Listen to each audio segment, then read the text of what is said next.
अस्सलाम वालेकुम friends, welcome to my YouTube channel code with Malik Zeeshan. आज की इस वीडियो में हमने फ्रेंड क्लास के बारे में पढ़ना है।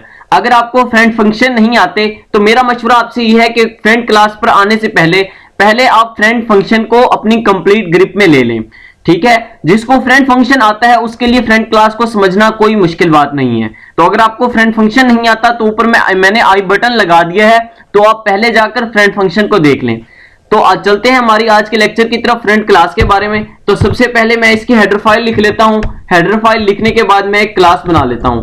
बेसिकली हमारी जो फ्रेंड क्लास होती है वो किस लिए यूज होती है, जैसे कि हम देखते हैं हम दो फ्रेंड हैं, तो हमारा जो प्राइवेट डेटा होता है वो हमारे फ्रेंड के लिए पब्लिक होता है। मतलब हमारा जो प्राइवेट डेटा है उसको हमारा फ्रेंड इजीली एक्सेस कर लेता है। हमारा पासवर्ड, हमारा सारा कुछ हमारे फ्रेंड के पास मौजूद होता है। इसी तरह जब दो क्लासेस फ्रेंड होती हैं तो जो फ्रेंड क्लास होती है वो अपनी दूसरी क्लास की डेटा को एक्सेस कर लेती है। वो डेटा जो उसका प्राइवेट होता है या फिर प्रोटेक्टेड होता है।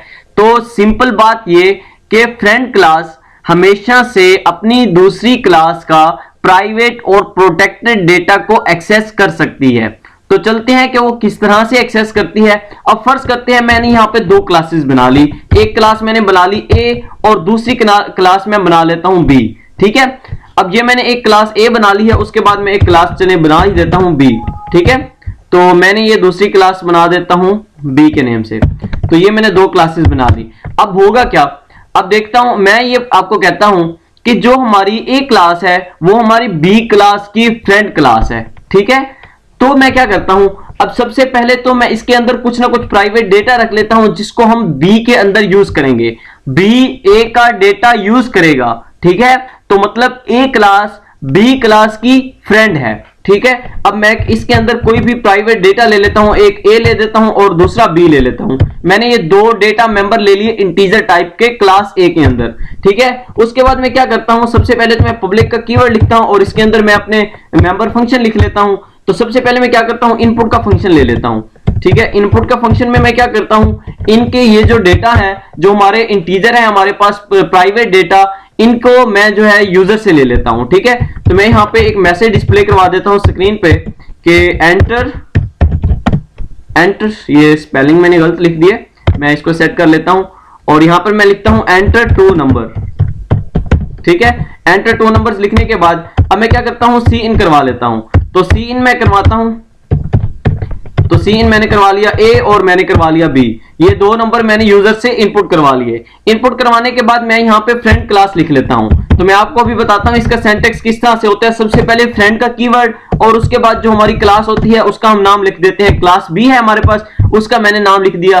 फ्रेंड का कीवर्ड, उसके बाद क्लास का कीवर्ड, उसके बाद उस क्लास का नाम जो हमारे पास दूसरी क्लास होती है जिसकी फ्रेंड क्लास हमने बनानी होती है। अब ए को हमने फ्रेंड क्लास बनाना था तो उसके अंदर जो हमने बी लिखा उसको इस तरह से सिंटैक्स उसका लिख दिया। ये हमारे पास ए जो हमारी क्लास है, जो हमारी फ्रेंड क्लास है, वो हमारी कंप्लीट हो चुकी है। ठीक है, अब आते हैं हम अपनी बी क्लास के अंदर। यहां पे मैं एक दूसरा डेटा ले लेता हूं, डेटा मेंबर सी ले लेता हूं। अब मैंने ये सी क्यों लिया, अब मैं चाहता हूं क्लास बी के अंदर वो जो दो थे डेटा जो कि प्राइवेट थे ए और बी, मैं चाहता हूं इनका सम मैं यहां पे कलेक्ट करूं क्लास बी के अंदर। मतलब कि ऐड का फंक्शन यूज करते हुए ए और बी जो डेटा प्राइवेट डेटा थे उनको मैं क्लास बी के अंदर एक्सेस करना चाहता हूं।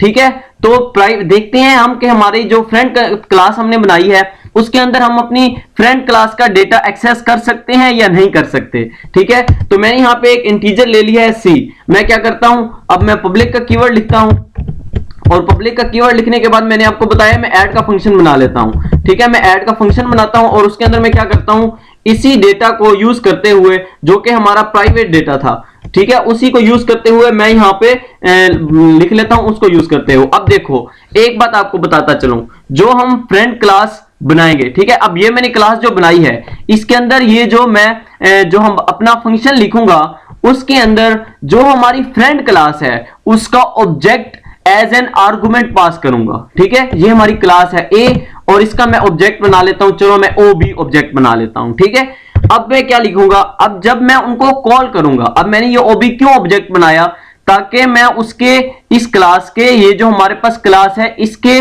जो हमारे प्राइवेट डेटा मेंबर हैं उनको एक्सेस कर सकें। अब मैं क्या करता हूं, ओबी के थ्रू उसको एक्सेस करता हूं ob.a और दूसरी हमारे पास कौन सा मेंबर है b, ob.a प्लस ob.b कर लेते हैं। ठीक है, तो हमारे पास दो डाटा मेंबर थे a और b, जिसको हमने ऑब्जेक्ट बनाया उसी क्लास का और उसके थ्रू हमने एक्सेस कर लिया और उसको मैंने स्टोर करवा दिया एक वेरिएबल, थर्ड वेरिएबल c के अंदर। अब मैं यहाँ पे स्क्रीन पर मैसेज डिस्प्ले करवा देता हूं। सबसे पहले द सम इज, ठीक है, द सम इज। अब मेरे पास सम क्या चीज बन चुकी है, मेरे पास c जो है उसके अंदर सम कलेक्ट हो चुका है। ठीक है, आगे मैं हैंडल का यूज कर लेता हूं, तो मेरे पास अब c के अंदर सम कलेक्ट हो चुका है और मैंने उसको स्क्रीन पर डिस्प्ले करवा दिया। ठीक है, अब स्क्रीन पर डिस्प्ले करवाने के बाद मैं क्या करता हूं, क्लास से बाहर आ जाता हूं और अपना मेन फंक्शन लिख देता हूं। ठीक है, मैं अपने मेन फंक्शन में आता हूं और मेन फंक्शन में आने के बाद अब मैं क्या करता हूं, जो हमारी दो क्लासेज हैं सबसे पहले तो मैं उनका ऑब्जेक्ट बना देता हूं। ये मेरी क्लास थी a, उसका मैंने ऑब्जेक्ट बना लिया, फर्ज करते हैं obj1। ठीक है, और उसके बाद जो हमारी क्लास है b, उसका मैंने ऑब्जेक्ट बना लिया obj2। ये मैंने दो ऑब्जेक्ट बना लिए दोनों क्लासेस के। अब मैं क्या करता हूं, इनके थ्रू सबसे पहले जो हमारी a क्लास है उसके अंदर हमने इनपुट का फंक्शन बनाया था, तो मैं उसी के ऑब्जेक्ट के थ्रू इनपुट के फंक्शन को कॉल कर लेता हूं, obj1.input। ठीक है, इनपुट का फंक्शन मैं कॉल कर लेता हूं। कॉल करने के बाद मैं सेकंड चीज क्या करता हूं, अब देखो मैंने दूसरी क्लास जो थी हमारे पास b क्लास, उसके अंदर ऐड का फंक्शन बनाया है, जिसमें हमने जो हमारी a क्लास थी, जो हमारी फ्रेंड क्लास थी, उसका ऑब्जेक्ट एज एन आर्गुमेंट पास किया है। तो यहां पे मैं जब ऑड का फंक्शन कॉल करूंगा तो मैं उसको इस ऑब्जेक्ट के थ्रू obj2 के थ्रू, जो हमारी सेकंड क्लास हमने b का बनाया है यहाँ पे, इसके थ्रू मैं उसको कॉल करता हूं। सबसे पहले ob2.odd का फंक्शन हमारे पास जो है, ठीक है, ऑड का सॉरी ऐड का फंक्शन है हमारे पास। ठीक है, ऐड का फंक्शन मैंने कॉल कर लिया। अब इसमें मैंने एज एन आर्गुमेंट पास करना है। अब देखो यहां पे हमारे पास क्लास का ऑब्जेक्ट बनाया है, तो यहां पर हमें आर्गुमेंट पास करना पड़ेगा। अब मैं आर्गुमेंट कौन सा पास करता हूं, जो हमारी फ्रेंड क्लास का ऑब्जेक्ट है उसको मैं एज एन आर्गुमेंट पास कर देता हूं। ठीक है, obj1 था तो इसको मैंने एज एन आर्गुमेंट पास कर दिया और एंड पे मैं सेमीकोलन लगा देता हूं। ठीक है, और उसके बाद मैं रिटर्न 0 का यूज कर लेता हूं। मैं आपको प्रोग्राम एग्जीक्यूट करवा के दिखाता हूं, तो प्रोग्राम को एग्जीक्यूट करता हूं। आई होप सो कि ये चल जाएगा, कोई इशू नहीं आएगा। तो मैं इसको रन करता हूं।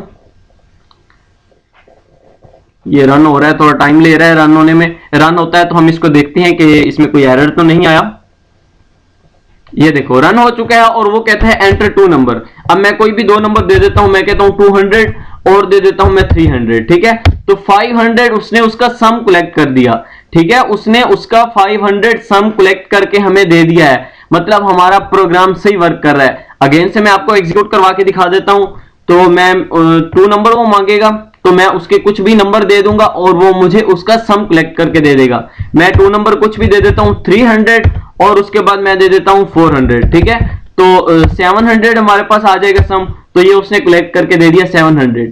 तो आई होप सो कि आपको जो हमारे पास फ्रेंड क्लास है उसकी कंप्लीट समझ आ चुकी होगी। अगर किसी भी किस्म का कोई कंफ्यूजन है, किसी बात की आपको समझ नहीं आई, तो आप कमेंट सेक्शन में मुझसे पूछ सकते हैं।